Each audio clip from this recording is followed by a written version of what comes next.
Era un cristiano que tenía serias dificultades con las apuestas. De hecho, esto lo había llevado a la ruina no solamente a él, sino también a su familia. Y el problema se complicaba principalmente porque cuando Juan iba de camino a su trabajo, se exponía a la tentación, específicamente entrando a un casino. Era algo usual y común en él.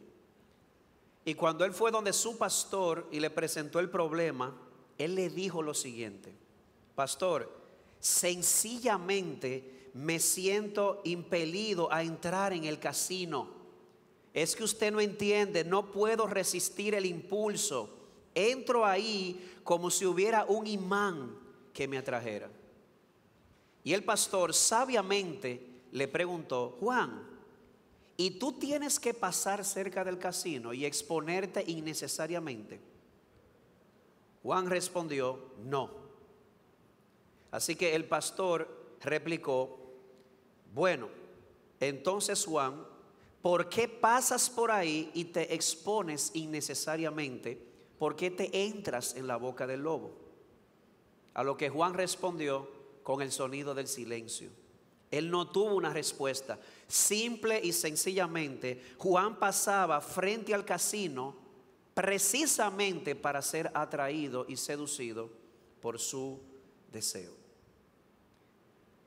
Una de las palabras tabú entre muchos cristianos profesos es esta: es que no se puede, es que no puedo. Y tristemente estas palabras suelen salir también de personas que tienen en Cristo, por la palabra y el Espíritu, todo lo necesario para hacer morir el pecado y para vivir a la justicia.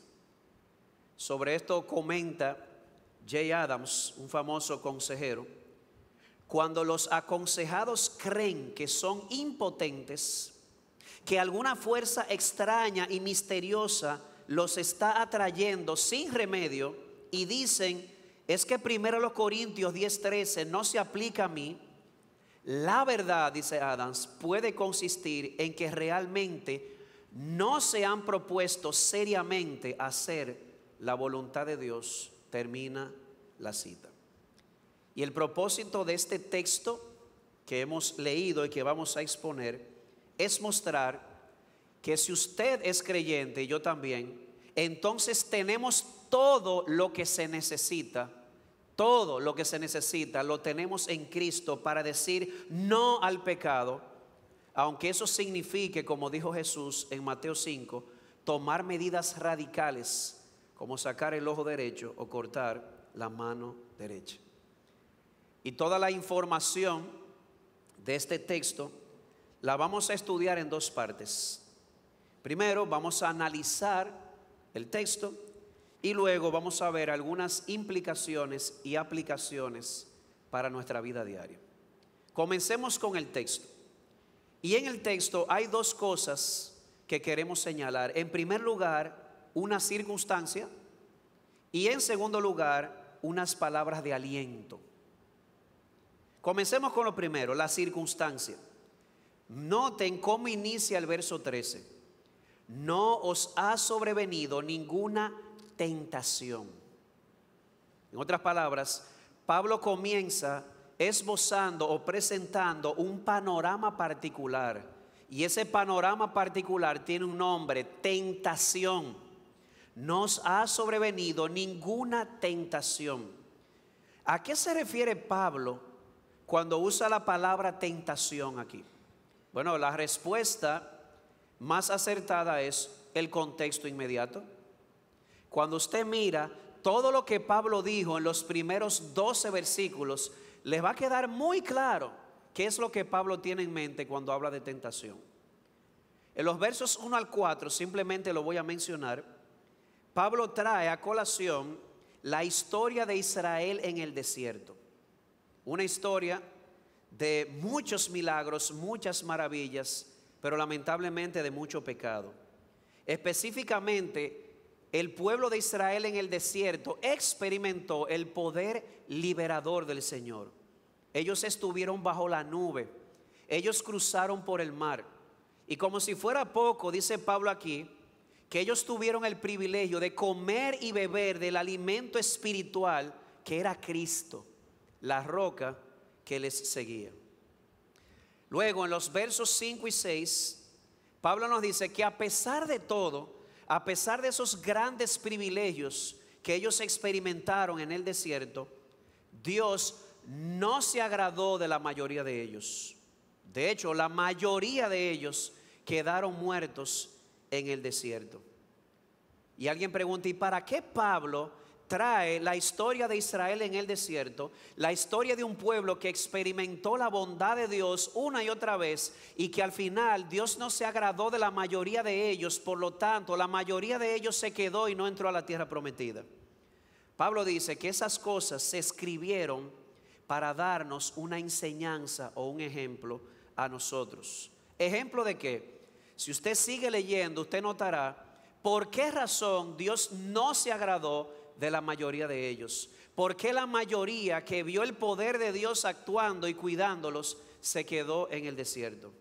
Verso 6, ellos codiciaron lo malo. Verso 7, ellos jugaron con la idolatría. Jugaron con la idolatría. Verso 8, ellos fornicaron. Y por su fornicación, en un solo día cayeron 23,000 en el desierto. Verso 9, ellos provocaron a Dios en el desierto y fueron destruidos por serpientes. La queja. Verso 10, ellos murmuraron contra el Señor, murmuraron contra el liderazgo que Dios había puesto, el liderazgo de Moisés, y fueron destruidos por un destructor. En fin, cuando usted nota todo este cuadro, yo creo que ya se está haciendo más clara la idea de a qué Pablo se refiere cuando habla de tentación. Pero ¿saben algo antes de seguir? Lo triste, según el texto, es que cuando ellos caían en la tentación, ellos no solamente estaban pisoteando las misericordias de Dios, ellos no solamente estaban pisoteando el pacto que hicieron con Dios. Miren lo que dice el verso 3 específicamente.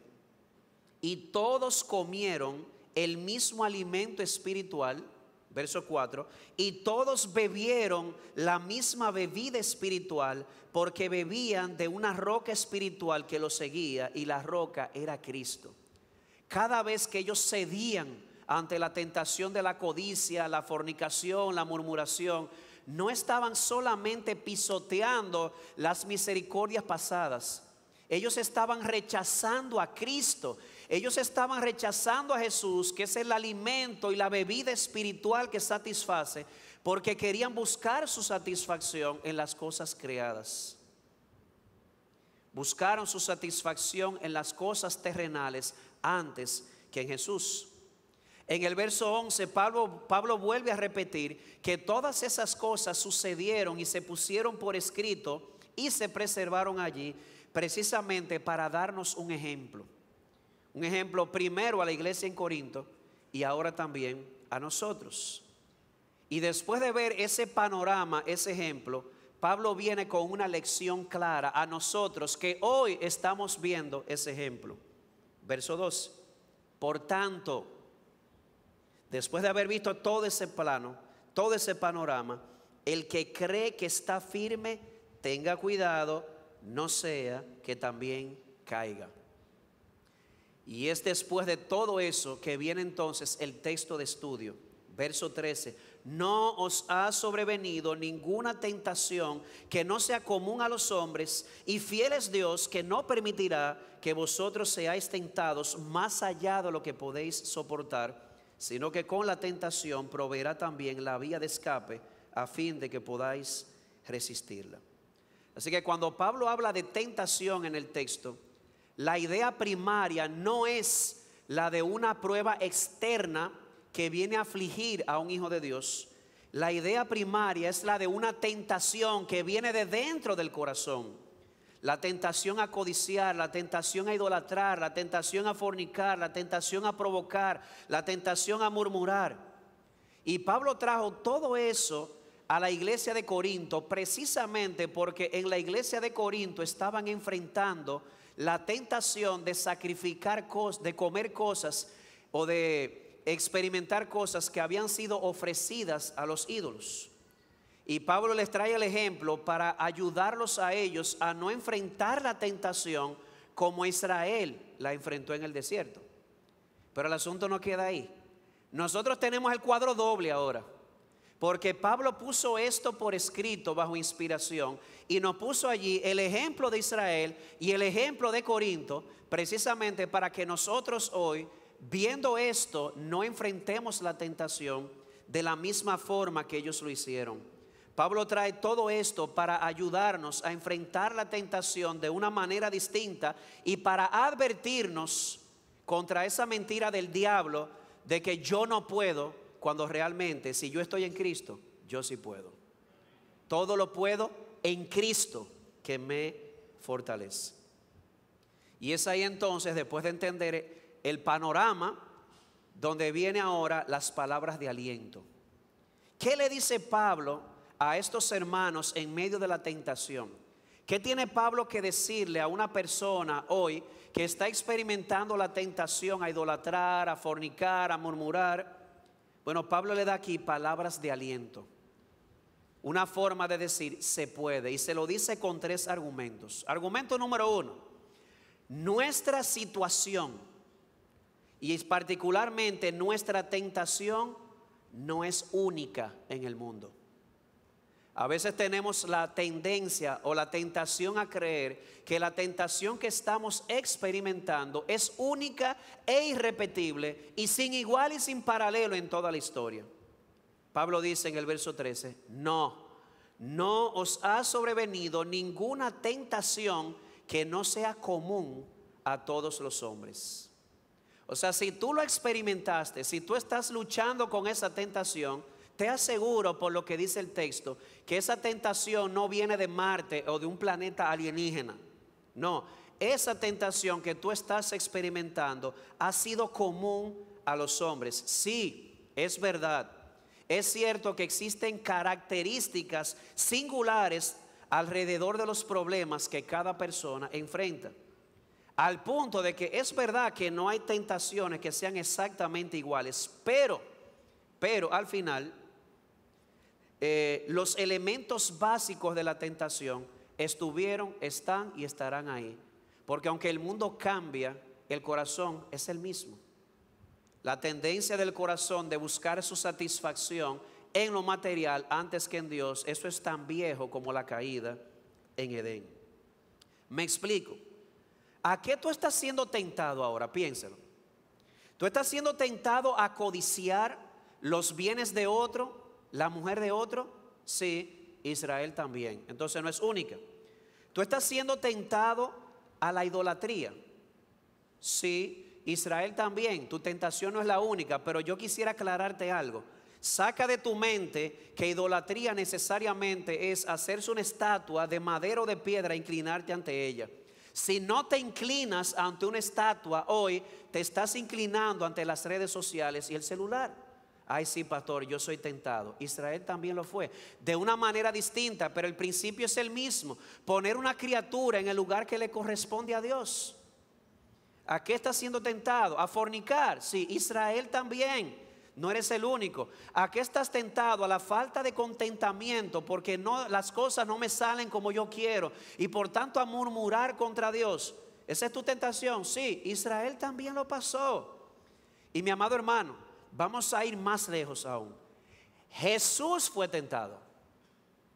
Cuando vi los cánticos de hoy, yo decía, el Espíritu estuvo orquestando, porque yo no le dije a Omelio, al grupo de alabanza, que eligiera esas canciones. Pero usted recuerda la canción que cantábamos que dice, fuiste como yo, tentado, Señor.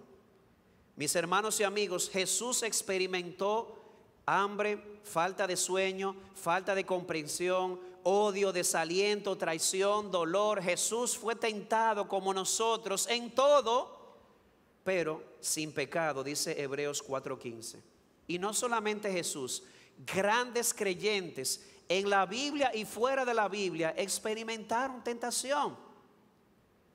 Y aquí es que viene la pregunta, sí, pero la pregunta no es si experimentaron tentación, la pregunta es cómo enfrentaron la tentación. ¿Vencieron o no? Porque si usted me dice que todo el mundo la ha enfrentado y nadie ha salido, entonces usted no me está dando palabras de esperanza. Pero es aquí donde viene la esperanza. Mira el verso 5. Sin embargo, ¿qué dice ahí? Dios no se agradó ¿de qué? De la mayor parte de ellos, pues quedaron tendidos en el desierto. Que la mayoría quiso seguir la tentación y caer en ella, no significa que todos lo hicieron. Siempre hubo, hay y habrá un remanente fiel que por la gracia de Dios y el poder del Espíritu ha dicho no al pecado. ¿Ustedes creen que Josué y Caleb en esa generación no experimentaron las mismas tentaciones? Sí, pero vencieron. Entonces, aquí tenemos en primer lugar un argumento de Pablo para decirnos tú sí puedes. Cuando miramos el testimonio escritural, cuando miramos hacia atrás, notaremos que grandes creyentes dentro y fuera de la Biblia han pasado por una tentación, si no igual, muy parecida, y Dios les ha dado la victoria. Así que se puede. Piénsalo, cuando tú dices no puedo, si tú eres creyente y tú dices no puedo, tú estás negando el testimonio de la Biblia, porque el testimonio de la Biblia dice otros pasaron por ahí y por la gracia de Dios vencieron. Segundo argumento, aunque las tentaciones no son singulares, es decir, son comunes, están hechas a la medida de cada creyente. ¿Cómo es, pastor? ¿Cómo es? Estas tentaciones, aunque no son singulares en algunos sentidos, en otros sí, están hechas a la medida de cada creyente. Nota cómo lo dice Pablo en la segunda parte del verso 13. Y fiel es Dios, que no permitirá que vosotros seáis tentados más allá de lo que podáis soportar. ¿Usted ha escuchado alguna vez, firme, Dios nunca te dará más de lo que puedas soportar? Usted lo ha oído eso, ¿verdad? Y creo que esa frase que todos hemos escuchado, usualmente la hemos vinculado al sufrimiento. Y no me malentiendan, claro que yo puedo usar eso para animar a un hermano en sufrimiento, pero ¿alguna vez habías considerado que esas palabras se las dieron no a un hermano sufriendo, sino a un hermano que está siendo tentado? No es solamente un hermano que está luchando, ¿cómo voy a mantener a mi familia? Perdí mi trabajo, perdí un ser querido. Aguanta, mi hermano, que el Señor no te va a dar algo que tú no puedas soportar. Se lo está diciendo también a un hermano que está siendo seducido por una mujer en su trabajo que no es su esposa, y él dice, yo no puedo. Y él le dice, tú sí puedes si tienes a Cristo. Otros pasaron por ahí y vencieron. Y en segundo lugar, las tentaciones están hechas a la medida de cada creyente. Dice Pablo, y fiel es Dios, que no permitirá que vosotros seáis tentados más allá de lo que podáis soportar. ¿Saben cuál es el punto? Recuerda, no es Dios el que tienta. Dios no tienta a nadie. A quien la Biblia le llama el tentador es al diablo. Y lo que el texto está diciendo es que Dios es fiel. ¿Sabe lo que significa fiel? Confiable. ¿Tú sabes por qué Dios es fiel? Porque Dios nunca falla en sus promesas. Si Dios te prometió algo, te lo va a dar. Él es fiel y poderoso para darte lo que te ha prometido. Y he aquí una promesa que nunca debe salir de tu mente y corazón. Dios ha dicho que por más fuerte que sea esta tentación, Él no va a permitir que el diablo pase el límite establecido. Él no permitirá que seamos tentados más allá de lo que podamos soportar o de lo que somos capaces de resistir. Y creo que lo voy a ilustrar con una escena de una película y luego con un texto bíblico. Ustedes vieron las Crónicas de Narnia, específicamente El león, la bruja y el ropero. Hay una escena donde Peter, uno de los 4 hermanos, está con sus hermanas y llegan 2 lobos a atacar. Y en ese momento Susan, una de las hermanas, toca su cuerno y en ese momento llega todo el mundo. Y todo el mundo quiso ayudar a Peter cuando él estaba enfrentando a los lobos. Y Aslan, que representa a Cristo, dice, no, no, no, no, no. Él tiene que luchar sus batallas. Pero agarró un lobo y hizo así, pa, y lo pisó. No son dos, uno contra uno. En otras palabras, Aslan sabía que en ese momento Peter no iba a poder enfrentar dos lobos. Así que pisó uno y dijo 1 a 1 para que salga. ¿Pueden ver la ilustración? Peter tenía que luchar sus propias batallas, pero Aslan no permitió que la batalla fuera más allá de lo que él podía soportar. Y si llevamos eso al plano real, a la Biblia, Job es el mejor ejemplo. Piénsalo por un momento. Cuando Dios le dijo al diablo, que se apareció entre los hijos de Dios allá en el cielo, mira, tú te has fijado en mi siervo Job, un hombre íntegro. Hermanos, yo no creo, por lo que dice la Biblia, que Dios le dijo eso al diablo sin haber primero equipado a su siervo Job con su armadura. Decirle, ¿tú no has considerado a mi siervo Job? En otras palabras, el diablo lo mira y dice, vamos arriba, lo voy a tentar. Dios nunca lo hubiese expuesto de esa forma, a menos que Dios entendiera que él estaba listo para enfrentarlo. Y de hecho, el tiempo mostró que Dios lo había vestido con su armadura. Porque cuando Job se vio tentado a maldecir a Dios por ese daño que Satanás le hizo, ¿saben cuáles fueron sus palabras? Aunque él me mate, en él yo esperaré. Entonces, se puede. Y de ahí es que Pablo arraiga esta promesa no a nuestra fuerza, arraiga esta promesa a la fidelidad de Dios. Mi hermano, usted no enfrenta la tentación con su fuerza. Usted no va con espadas y lanza como venía Goliat. Usted va a la tentación con el poder del Señor, con la promesa de Dios cuando Él dice, yo voy a pisar el lobo. Yo no voy a permitir que tú seas tentado más allá de lo que tú puedas soportar, por más fuerte que se sienta. Justin Buchholder comenta lo siguiente sobre esto: serás tentado más allá de lo que puedes soportar con tus propias fuerzas, pero nunca serás tentado más allá de lo que la fidelidad de Dios puede soportar. Él siempre cumplirá sus promesas. Dios hará en ti todo lo necesario. Te dará el poder para decir no a la tentación.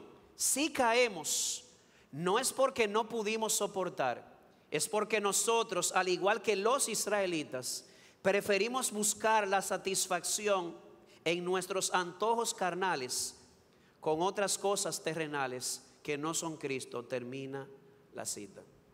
Entonces, créale a Dios. Usted está siendo tentado. Recuerde, yo no soy el único. El testimonio bíblico dice que otros han pasado por aquí y han vencido en Cristo. Yo puedo. Recuerde, en ese momento yo no voy con mi fuerza, yo voy con una promesa. A Goliat que venga con espadas y lanzas, yo voy en el nombre del Señor. Él me prometió que Él no va a permitir que el diablo pase esa línea. Él no va a permitir que seamos tentados más allá de lo que podamos soportar. Pero tengo que hacer una advertencia aquí. Y es que la medida la pone Dios. ¿Usted se dio cuenta? La medida la pone Dios. Cuando usted dice yo no puedo, usted se está convirtiendo en juez. Usted está usando su propio juicio para decir o yo no puedo o yo sí puedo. Pero ¿saben algo? Según Pablo, no es usted el que pone la línea. No es usted el que pone la medida, es Dios. Y Dios dice que con su fidelidad sí podemos enfrentar esa tentación. De hecho, esa medida, además de que es Dios quien la define, tampoco es estándar para todos los hijos de Dios. ¿Usted se ha dado cuenta de eso? Dios sabe lo que cada uno de sus hijos puede soportar en ese momento particular. Es decir, que usted toma una persona de muchos años en la fe, que ha crecido y que ha madurado, de una manera u otra, su capacidad para enfrentar la tentación probablemente sea mayor que la mía. Dios sabe lo que cada uno de sus hijos puede soportar en ese momento. Pero la Biblia nos enseña que el propósito de Dios es irnos equipando, irnos capacitando, para que en la medida que esa tentación va subiendo de volumen, podamos seguir diciendo, aunque Él me mate, en Él yo esperaré. Y uno de los ejemplos más lindos de esto es Abraham. Piénselo, porque es que realmente me fascina el ejemplo de Abraham. Dice Romanos 4 que Dios le prometió a Abraham que le iba a dar un hijo y que iba a ser con Sara. ¿Y saben lo que dice el texto? Que Abraham vio su cuerpo como muerto, interprete usted lo que quiere decir, y cuando mira a Sara lo que ve es una vieja estéril. Oiga, un viejo que no funciona con una vieja estéril, ¿qué da eso? Nada. Pero ¿sabe lo que dice el texto? Que Abraham creyó en esperanza y contra toda esperanza, porque él sabía que Dios era fiel y poderoso para darle lo que había prometido. Y llegó el muchacho. O sea, pónganse a pensar, Sara con 90 años, llega José María Cabral y va, doña, ¿usted va a geriatría? Geriatría. Yo voy a ginecología, yo voy a sala de parto. Eso es para reírse. De hecho, Isaac significa risa, porque ella se rió cuando se lo dijeron. Pero Dios le dio un hijo en ese momento. Dios puede sacar vida de la esterilidad. Y le dio al muchacho. Y ¿saben algo? Dios estaba preparando a Abraham para algo mayor. ¿Por qué? Cuando Abraham vio en ese momento y le creyó a Dios lo que Dios era capaz de hacer, llegó una prueba más grande que esa todavía. Porque ahora le dan el muchacho y 13 años después Dios le dice, Abraham, sacrifícame al hijo.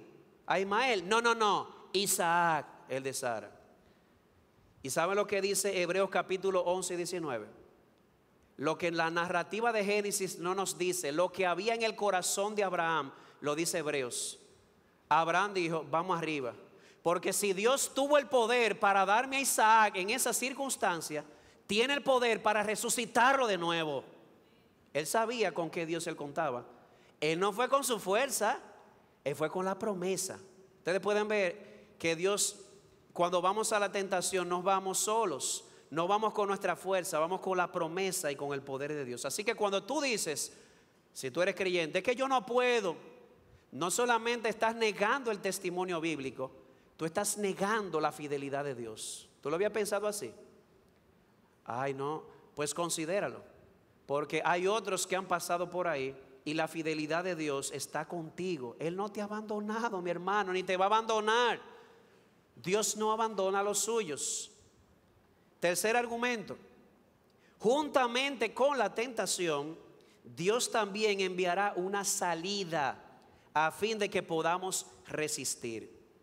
Pablo lo pone de la siguiente forma en la última parte del verso 13. Sino que con la tentación proveerá también la vía de escape, proveerá también la salida, a fin de que, ¿con qué propósito? De que podamos resistirla. Sí, es verdad, hay tentaciones que parecen fuertes, que no que parecen, que son fuertes, parecen irresistibles, pero ¿sabes qué? En Cristo no son irresistibles. En Cristo podemos resistir las tentaciones porque Dios, que es fiel, ha dicho no solamente que me dará la fuerza y en su fidelidad me ha dicho promesas, Él también ha hecho una promesa adicional y es que me dará una puerta, una salida para que yo pueda resistir a la tentación. Y es por eso que después de decir eso, miren lo que dice él en el verso 14. Después de decir que Dios va a dar una vía de escape, una salida, dice el verso 14, por lo tanto, amados hermanos, huid. Como Dios siempre da una salida, lo que tienes que hacer es agarrar esa salida rápido. En otras palabras, hay cosas que no se les enfrenta cara a cara. Hay cosas que hay que huir de ellas. La manera de enfrentar la tentación es hacerlo a la manera de Dios. ¿Y cuál es la manera de Dios? Confiar en su promesa de que esto no va a ir más allá de lo que pueda soportar. Y además de todo, Dios siempre hay una salida. Mi amado hermano, no digas que no hay salida a tu tentación. Miren esta cita de Jay Adams. De verdad que yo tuve que parar después de leer esto, de la emoción. Dice Adams, Dios siempre facilita una salida con cada prueba. Con cada tentación facilita una salida. Los cristianos nunca están encerrados. Dios puede hacer que las paredes caigan como los muros de Jericó. Dios puede abrir la tapadera y descender su mano poderosa para sostener a uno a través de la prueba. O puede hacer que el fondo de esa habitación se encierre o se hunda para que tú salgas. Sea cual fuere la forma de escape que Dios facilite, incluso la mejor de las salidas, que es llevarnos con Él en gloria, podemos estar seguros que la vía de escape vendrá con tanta seguridad como el problema mismo termina la cita. Pastor, usted me lo puede decir más simple. Usted está en una habitación llamada tentación y usted dice: me siento encerrado. Dios tiene el poder de hacer que los muros caigan, o de sacarte a ti de ahí, o hacer que el piso se hunda, pero la salida siempre estará ahí, porque Dios es fiel, Él lo dice. Así que, mi amado hermano, lo que nos corresponde a nosotros es tomar esa puerta. Pastor, dígame, ¿y por qué a pesar de eso yo sigo cayendo? Eso puede tener dos explicaciones. Una, o no estoy viendo la puerta de salida y necesito que alguien me ayude a verla. Para eso estamos aquí. Y aquí me voy a detener. A veces no salimos de la tentación porque no podemos ver la puerta de salida. Por eso tú necesitas al pueblo de Dios. Tú necesitas a un hermano a tu lado que te diga: yo pasé por ahí y Dios me mostró la puerta y me dio la fuerza y la tomé. Nos necesitamos unos a otros. Hay un hermano al lado tuyo que probablemente se sienta encerrado y tú tienes una palabra para él. No, el siervo de Dios no está encerrado. Dios siempre tiene una salida y me la dio a mí. O puede ser que hayas caído nuevamente porque a pesar de ver la salida te pasó como a Juan, que quieres seguir exponiéndote, no quieres tomar esa puerta. Y créanme, no a mí sino a la Biblia, esto no es automático. Esto no es como muchos piensan: Señor, muéstrame la salida, la vi y salí. No. Va a haber una lucha interna para salir por ahí. Necesitamos de los medios de gracia que nos den, no solamente que nos muestren la puerta, sino que también nos den la fuerza para salir. Y eso toma tiempo, hermanos. Eso puede tomar tiempo. Eso requiere esfuerzo. Eso no es tan sencillo como una varita mágica. Eso va a requerir negarnos a nosotros mismos. En otras palabras, poner a un lado mi deseo y poner primero la verdad de Dios. ¿Imposible? No, difícil, pero se puede.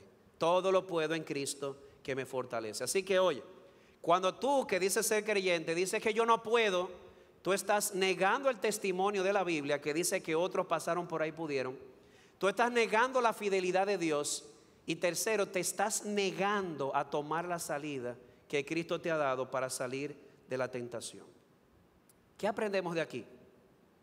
Implicaciones y aplicaciones. Número uno, este texto es un recordatorio de que seremos tentados. Que yo soy hijo de Dios. Precisamente por ser hijo de Dios vas a ser tentado. Israel fue tentado. La iglesia en Corinto fue tentado. Tú y yo seremos tentados si somos hijos de Dios. Tendremos nuestras luchas que llevar o en las cuales batallar. Ustedes recuerdan lo que Jesús le dijo a Pedro. Pedro, no le dijo Pedro, dijo Simón. Cada vez que le decía Simón, algo venía. Simón, Satanás te ha pedido para zarandearte como a trigo. En otras palabras, si lo hizo con Pedro, ¿tú crees que no lo va a hacer contigo?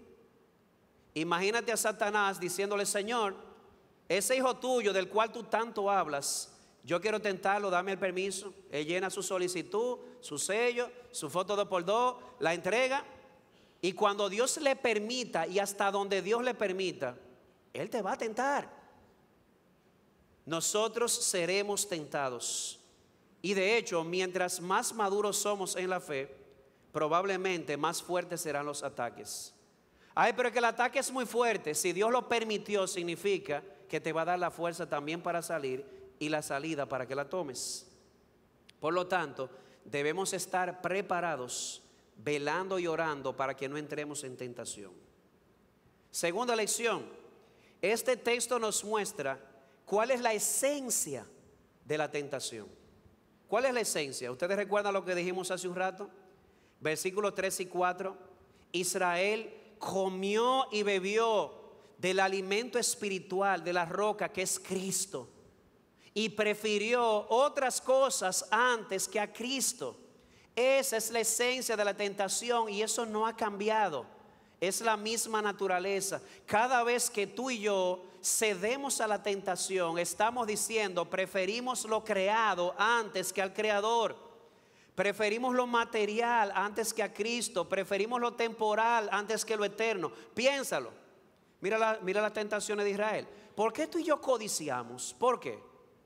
Codiciamos porque creemos que eso que don Genaro tiene, que yo no tengo y yo lo quiero, yo lo necesito para ser feliz. Así que lo codicio.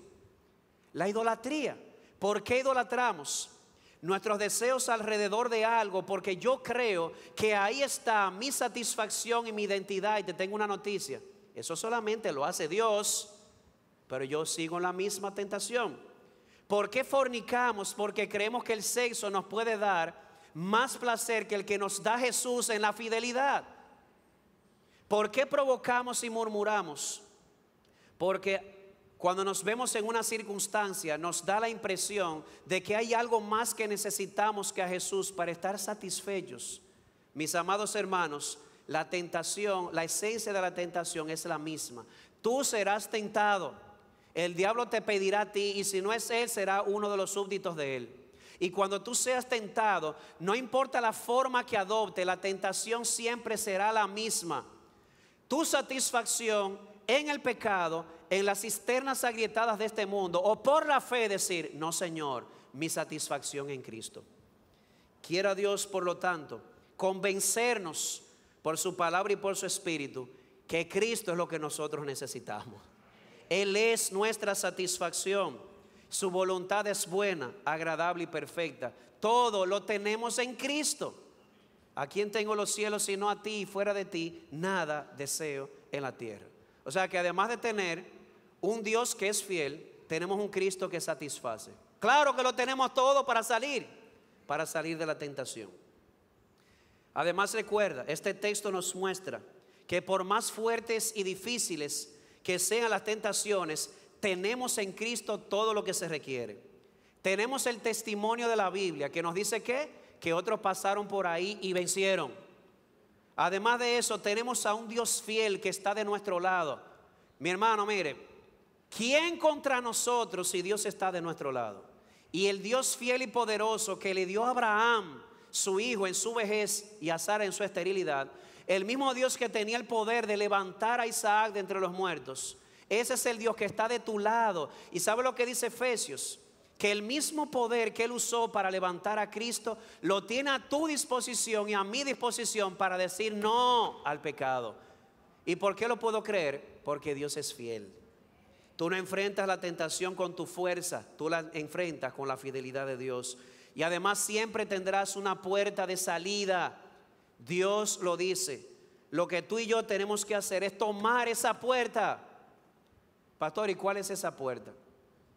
No sé, la puerta puede tomar muchas formas. Hay una forma que le he llamado la forma ordinaria, que se refiere al uso de los medios de gracia. Dios te ha dado la oración. ¿Qué dijo Jesús? Velad y orad para que no entréis en ¿qué? A veces entramos innecesariamente porque oramos poco.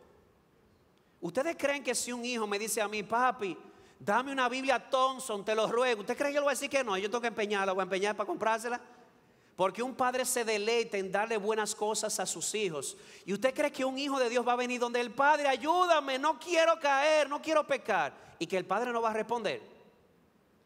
No, si nosotros que somos malos le sabemos dar buenas dádivas a nuestros hijos, ¿cuánto más nuestro Padre, que es bueno, que es misericordioso? Es que oramos poco. Tenemos la Biblia. Recuerden en la serie de Lucas, cuando Jesús fue tentado, las 3 veces respondió: no, Dios me ha dicho que no solo de pan vive el hombre, de toda palabra que salga de su boca. Así que yo voy a esperar en Él. Aunque yo muera, en Él esperaré. Y así fue, esperó en Él, fue obediente hasta la muerte y el Padre lo resucitó de entre los muertos. De modo que tenemos esos medios de gracia, tenemos la iglesia. Mi amado hermano, a veces tú no puedes ver la salida porque tú no vienes a reunirte con tus hermanos, porque al lado tuyo hay un hermano que pasó por ahí, que creyó que no había salida, pero Cristo se la mostró y Él te la quiere enseñar a ti ahora. no es solamente venir a sentarte aquí a la iglesia, escuchar lo que te estoy diciendo. Es también buscar en la semana, reunirte con los hermanos. El miércoles alguien preguntaba, ¿por qué el creyente debe procurar tener amigos creyentes y no impíos? Uno tiene compañeros no creyentes. Pero cuando usted se vea tentado, usted va a tener las siguientes sugerencias. El amigo no creyente que le va a decir, pariguayo, lo que a ti nadie te está viendo. O tú vas a tener un hermano que te va a decir, mira, acuérdate de José, Dios está ahí y te va a dar la salida. Estoy aquí al lado tuyo para ayudarte a llevar tu carga. Nos necesitamos. Pero a veces la puerta va a requerir medidas drásticas, como cortarse el brazo, sacarse el ojo. Obviamente eso es un lenguaje figurado, que significa lo siguiente: a veces vas a tener que quitar el internet de tu casa. A veces va a significar que tienes que sacar la computadora de tu habitación. A veces va a significar que no vas a viajar sin irte con tu esposa. Yo no sé cuál es tu tentación, yo no sé cuál es tu debilidad. Dios la sabe, tú la sabes. Pero a veces tomar esa puerta va a significar hacer cosas radicales, como decir, ya no más, yo voy a buscar ayuda. Yo voy donde el pastor Arocha, donde el pastor Amiro, el pastor Ramón, donde un hermano maduro de la iglesia. No tiene que ser un pastor, ayúdame.